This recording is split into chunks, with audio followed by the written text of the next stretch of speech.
This is CBN News Watch.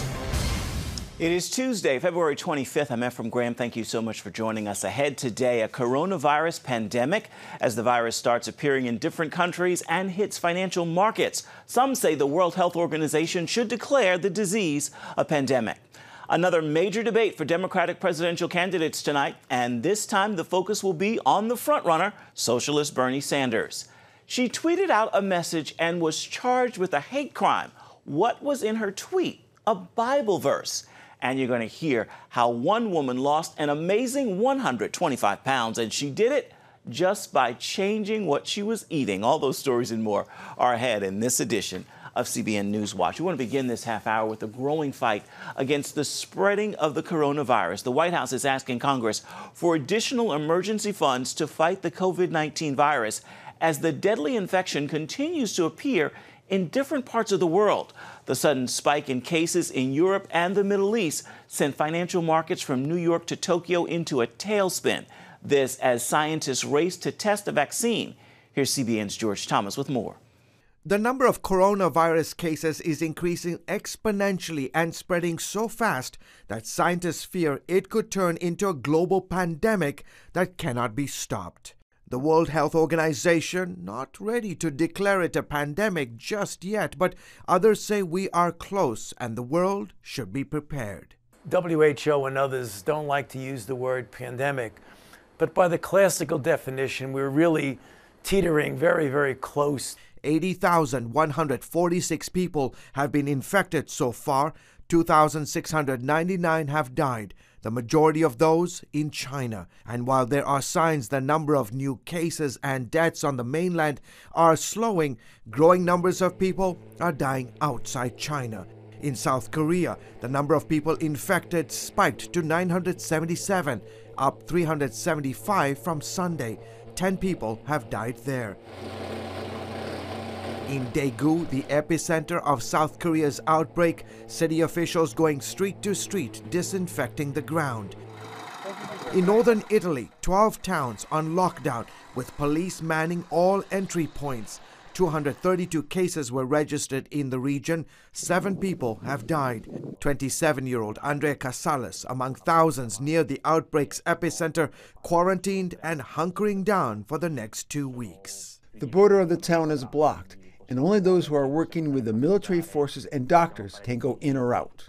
An Italian doctor staying in the Canary Islands has also tested positive. Meanwhile, officials in Iraq, Kuwait, Bahrain, Oman, and Afghanistan scrambling after cases of the deadly virus were reported in those countries.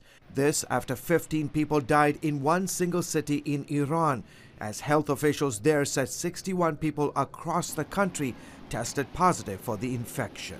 The sudden increase in new cases is certainly very concerning. All this sending global financial markets into a tailspin. The Dow and S&P posting their biggest drops Monday in over 2 years. But when we see headlines that are now encompassing the Middle East, Iran, Europe, Italy, investors are concerned that this might be moving beyond a containment phase, meaning the outbreak's more serious and more economies are being affected. Appearing on CBN's Faith Nation, China expert Gordon Chang says American companies that depend on Chinese manufacturing will begin to feel the economic effects of the virus outbreak in a few months. It's rippling out beyond China because China is a factory floor. So we're having a lot of empty shelves in the near future, especially the big box retailers in the U.S., which keep lean inventories. The White House seeking an additional $2.5 billion from Congress to fight the coronavirus, as scientists at drug maker Moderna expected to start clinical trials in April on a potential vaccine to combat the infection. George Thomas, CBN News. CBN News financial editor Drew Parkhill is here now with more on the coronavirus and the financial impact on markets and economy. So was Monday's big sell-off on Wall Street a surprise? Not really. I mean, the fact that it was 1,000 points on the Dow was a surprise in the sense it was so far so fast. But people who follow the markets closely, who follow the price action and so forth, were expecting a correction. We've been expecting it for quite a while. I mean, the market's gone up so far, so fast, without pulling back at all, and that's not normal. I mean, this is the market moves in cycles, Ephraim, and this is a strong phase of the cycle, so you expect this kind of behavior. But so a pullback has been expected, but to just say, okay, let's do a lot of it at once, boom, 3.5% a day. And what really counts is the percentage, not the points. Okay. So 1,000 points is 3.5%, which is a good size pullback. Yeah. But I mean, a standard correction is considered 10%, which is a long ways off. And we may get there. I mean, the markets may be weak for a while because the coronavirus fears are real because they could affect the economy. Wow. Are there any other reasons why the stocks dropped besides the virus? Yeah, because there are some current concerns longer range for the economy. That I mean, for one thing, the bond market is sending some signals that have some people worried that the economy could be slowing down. But the other thing, too, is that, and a lot of people are paying really close attention to those signals because I don't want to get too technical about it, but generally those signals have been accurate. And they say that, within several months to maybe a year or so, we could fall into a recession in the United States and around the world because a lot of the world is slowing down. So, yeah, there are some potential problems out there. There's no question about it. Is the economy still in good shape, or are we looking at problems now ahead? There could be the problems. I mean, China, where so much of this is going to be hurt by this. It could hurt the factories, and that could spill over into the rest of the world. So, yeah, I think the bull market is still alive. I think this is just going to be a pullback or a correction. But we're in the later innings of the bull market. It's not going to last forever. There's a bear market in just a few years or less. All right, I'll be watching. Thank you so much, our CBN News financial editor, Drew Parkhill, for being with us today. And be sure to stay with us for the latest on the coronavirus as we continue to provide you with updates right here on the CBN News channel, of course, on cbnnews.com at any time. Want to turn now to politics. Democratic presidential candidates are expected to turn their fire on the frontrunner, socialist Bernie Sanders, in tonight's debate in South Carolina. Now, before that state's primary on Saturday, the fear is growing among the Democratic establishment that Sanders is about to gain a significant lead in the race for the presidential nomination. But they're concerned he can't beat President Donald Trump. Joe Biden, Pete Buttigieg, and Mike Bloomberg are going on after Sanders in attack ads. And Bloomberg hopes to have a good night after he is widely criticized his performance last week at the debate. While South Carolina is a pivotal state for former Vice President Joe Biden, who hopes to shore up his faltering campaign. Turning now to the Middle East, a shaky truce between Israel and terrorist groups in Gaza appears to be holding. The ceasefire began late Monday after Palestinian Islamic Jihad fired more than 90 rockets into Jewish communities in southern Israel. Israel's Iron Dome anti-missile system intercepted most of the rockets, while Israel struck back at targets inside Gaza. There were no Israeli deaths or serious injuries, but schools remain closed and roads to the area near Gaza are just reopening. Prime Minister Benjamin Netanyahu warned Hamas Monday, if it doesn't rein in Islamic Jihad, Israel will begin a devastating military campaign against the terrorists. President Donald Trump has offered a peace plan for the Middle East, but he also faces the challenge of winning re-election this year. One man has boldly believes that President Trump will win another term. And Pastor Sean Bowles also told CBN's Prayer Link that in his second term, the president will help bring great solutions for countries in the Middle East. I've been talking to Department of Defense members and praying and prophesying to them over North Korea and Syria and Gaza, West Bank, Israel, of course, Iraq. These guys who are in charge of these policies behind the scenes, a lot of them are Christians, and they're praying and believing that God wants to bring movement, not just incremental movement, but great movement forward for solutions to these different international problems. And Trump listens to them as his people in the Department of Defense who are making these policies and who are suggesting these policies. He's been listening. Now, to catch the full interview with Sean Bowles and more, be sure to watch the Prayer Link. You can catch it tonight on the CBN News channel. It begins at 6:30 Eastern Standard Time. A religious rights case over faith-based adoption and same-sex couples is heading to the Supreme Court. The High Court said Monday it will hear a challenge to a ruling involving a Philadelphia Catholic group barred from offering foster care after it refused to work with same-sex couples. This after a lower court ruling saying the city's policies did not target the Catholic group for its religious beliefs. The case could have major implications for the separation of church and state. Coming up, she was accused of a hate crime for something she tweeted, and you won't believe what it was, a Bible verse. We're going to bring you that story from Europe when we come back.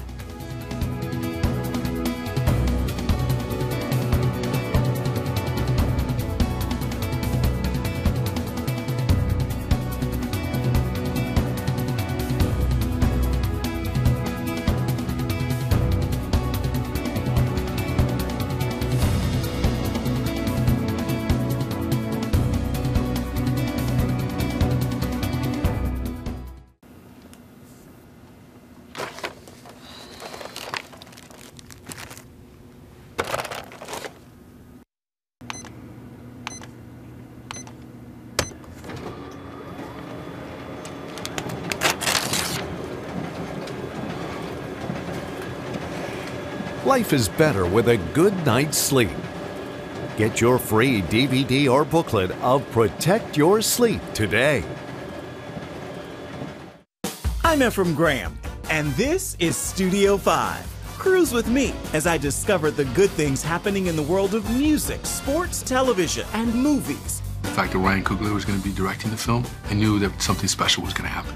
We'll chat with artists at the forefront of entertainment and explore the connection between popular culture and faith. I asked my pastor, I said, well, does that mean I'm supposed to be a preacher? He says, well, no, you already have a pulpit. Watch Studio 5 Wednesday night at 9:30. Remember for a moment what it was like to be a child. You believed every story you were told. You saw a world full of endless possibilities. What stories will the world's orphaned and at-risk children believe? We believe the Bible tells the only story truly worth believing.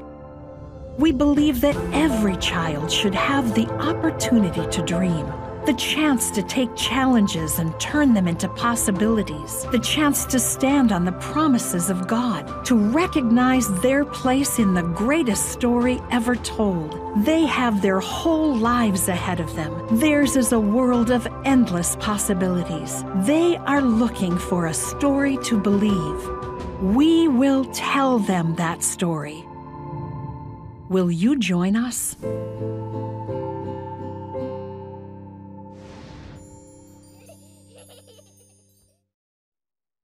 Get the top political news and analysis from Washington on Faith Nation, tonight at 6 Eastern, only on the CBN News Channel.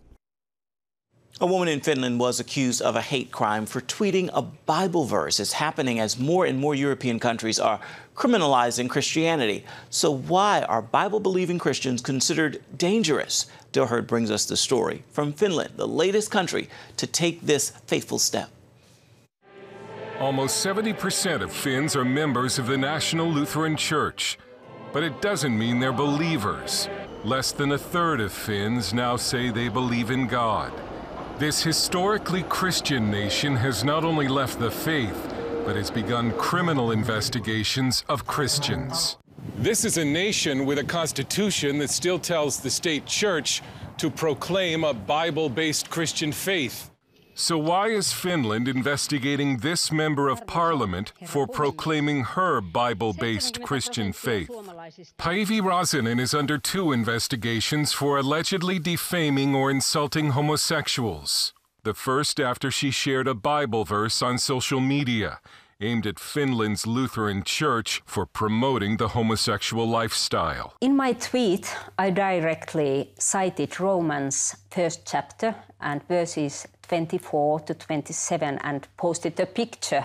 A passage which condemns homosexuality. Finland's Attorney General has now opened a second investigation concerning a 24-page pamphlet that Päivi wrote 15 years ago about biblical Christian marriage, called Man and Woman, He Created Them. Biblical teaching that the Finnish constitution says it supports.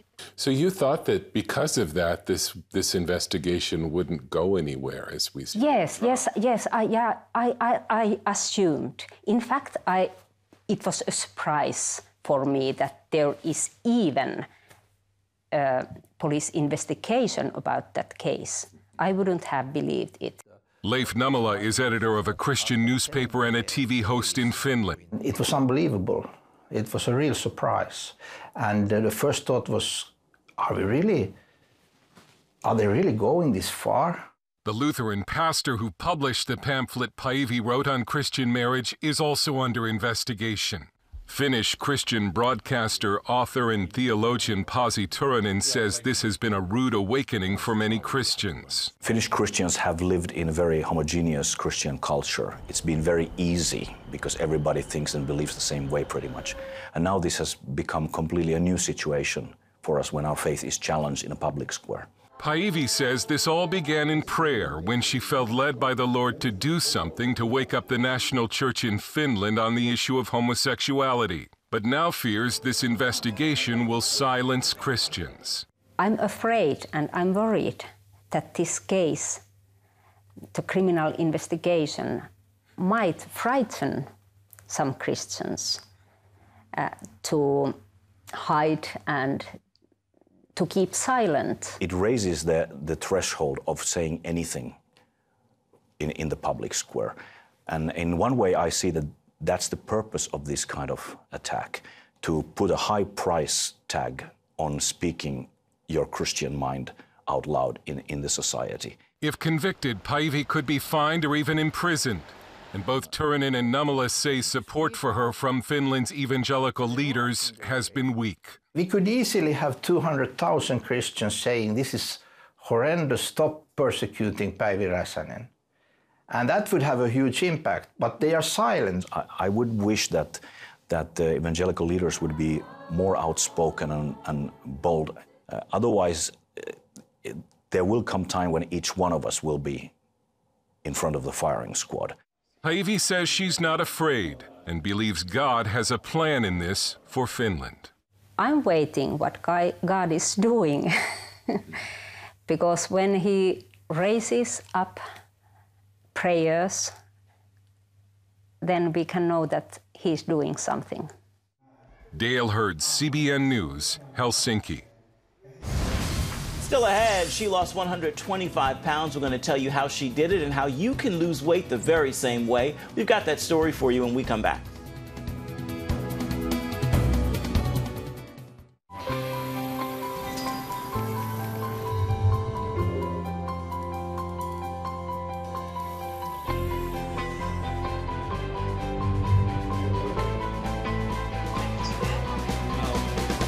I am Regent's first ROTC graduate student.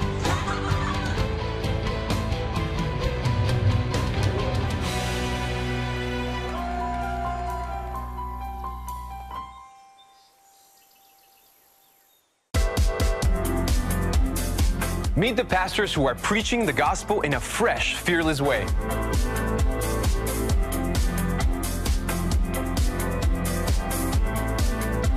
I'm Roberto Torresadillo. Join me each week for Next Gen Voices.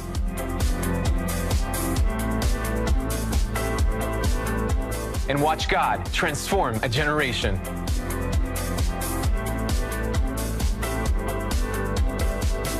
How'd you like to get a redo on your health, on your body, on your arteries, so you could have the energy you had 20 years ago?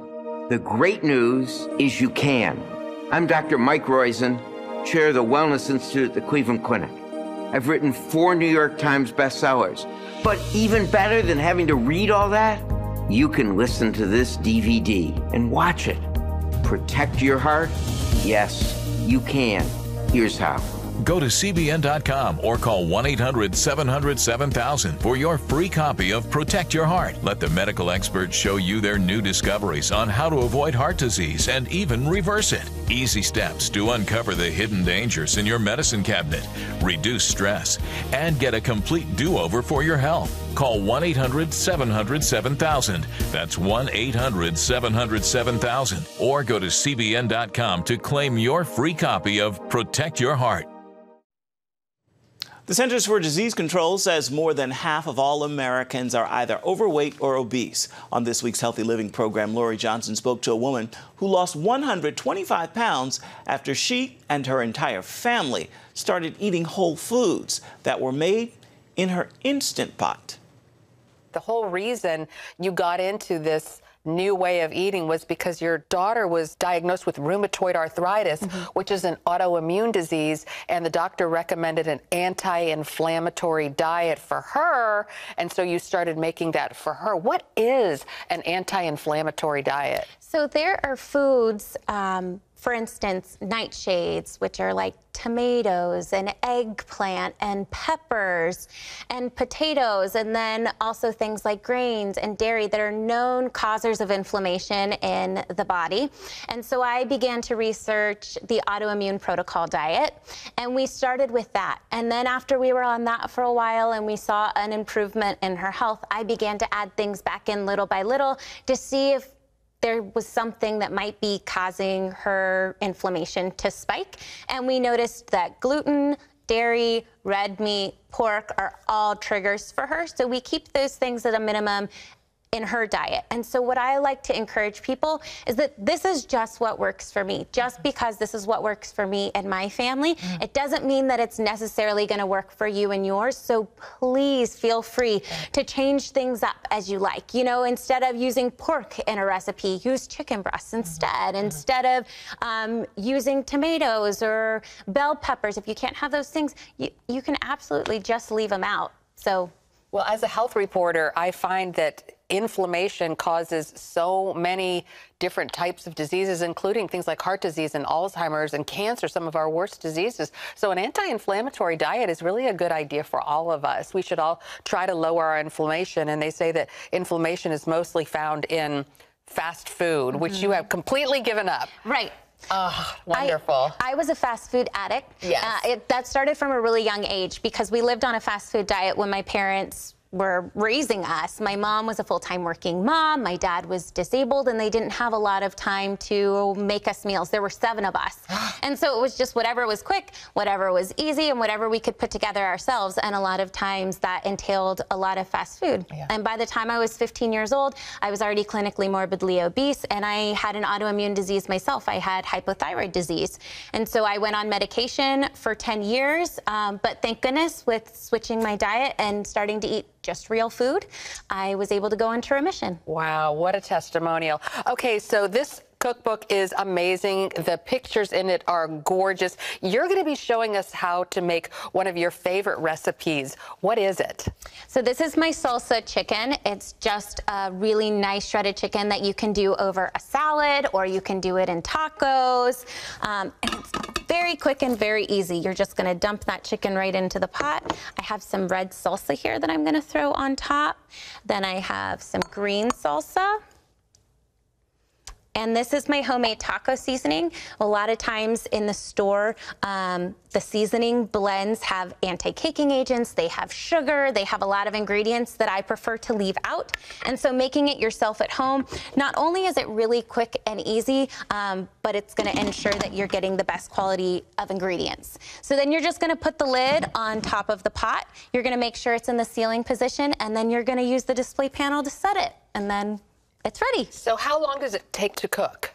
It's under 30 minutes start to finish, and that's with frozen chicken breasts as well. So you can do thawed or you can do frozen. I always say it's the procrastinator's dream because I always forget to pull my frozen meats out of the refrigerator. Wow. Yeah. So you can put frozen meats in the Instant Pot, and this is what it looks like after it's been cooking for about 30 minutes, you say? That's right. And you actually use your hand mixer to shred it. That's funny. I do. Not only is it more fun, but it also saves your wrists. All of that, you know, shredding. I'm going to try that. So this is what it looks like. And again, this is the chicken, and it sort of has a Mexican flavor. And you like to put it on tortillas that you make yourself. How do you make your own tortillas? We do. And this is actually my husband's recipe. He is really into baking, but these are homemade tortillas. It's very, very simple. It's just corn flour, oil, and a little bit of water and sea salt. Now you can see the entire episode of Healthy Living with Lori Johnson on the CBN News Channel. That is tonight at 9:30 Eastern. Coming up, how CBN's Orphans Promise is fulfilling the Great Commission by spreading the gospel to young people in desperate poverty in Pakistan. We're going to have that story. It's coming up next. Stay with us.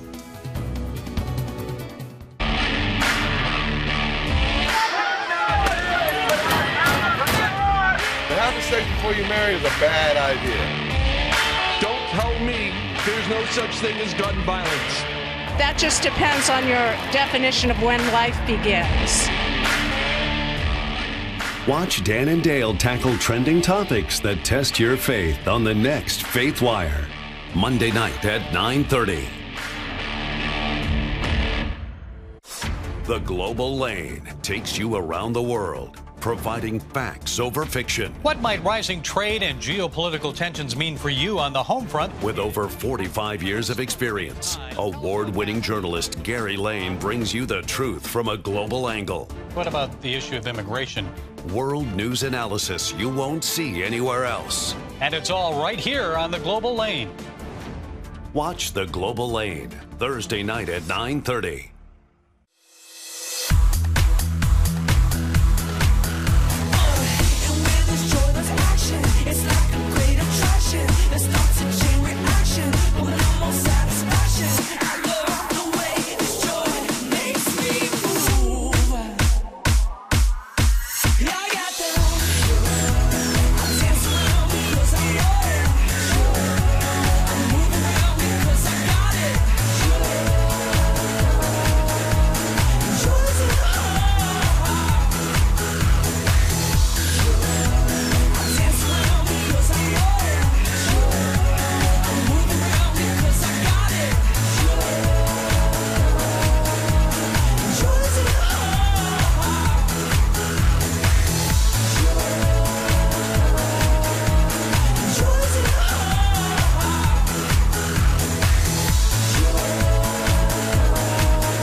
Check out the CBN News Daily Rundown podcast each weekday with me, Caitlin Burke.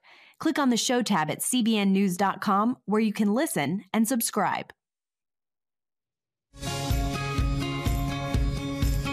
Young people, millennials, are flocking to church. It's not an exaggeration to say that we love to meet them and that we love to know their stories. CBN's Orphans Promise is spreading the gospel in Pakistan since 2014, helping to teach and disciple young people through a ministry partnership. The Hosanna in the Highest project, funded by Orphans Promise, helps children from families struggling in desperate poverty. Children go from at-risk to thriving through education, tutoring, Bible study, and music classes. Life can be difficult for Christian children in Pakistan, but when they come to the Hosanna in the Highest project, they know they are safe and they are loved. Now, you can find out more about what CBN is doing around the world by going to cbn.com/international. Time now for your Tuesday Tweetable. It's a message I hope that you will post, tag, tweet, and share with those in your circles.